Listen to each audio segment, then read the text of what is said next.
I think the technology industry in general has been guilty of overhyping technology early in its infancy. Technology shows great promise, but then ultimately it has to get worked into the core architectures that solve business problems. So some will quickly adapt and some will fight it.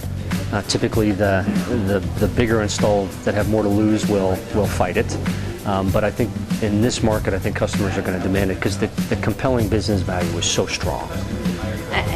Is it costly for businesses to make the move? No, that's the beauty of it, is that with SIP and Session Manager, now it's not just SIP, it's the Session Manager capability that use the SIP protocol to be able to deliver the applications to a variety of different infrastructures. In this environment, if you're going to acquire an asset, the last thing you want to do is go spend money to just upgrade telecommunications infrastructure.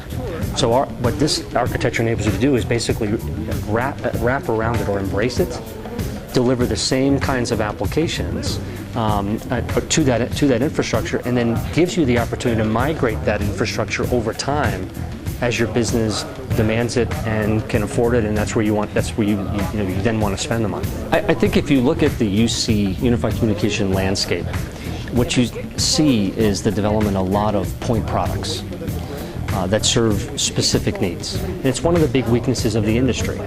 So one of the key focuses we have is to really drive an underlying architecture, an open architecture that tightly integrates with the desktop, tightly integrates in with the data infrastructure, but starts to really address the implementation architecture, but most importantly the user architecture. And I think once that happens, then I think the applicability and the adoption of true UC goes from where it is now to a much more accelerated pace of adoption. I think Microsoft absolutely will have a play in unified communication.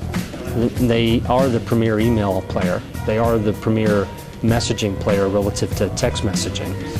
The question is, will they be able to take that and migrate to an enterprise voice UC systems player?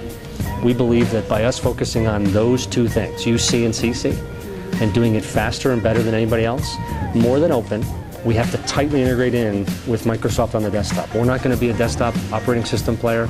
We're not going to be in the email business. Those battles have already been decided and won. We're agnostic.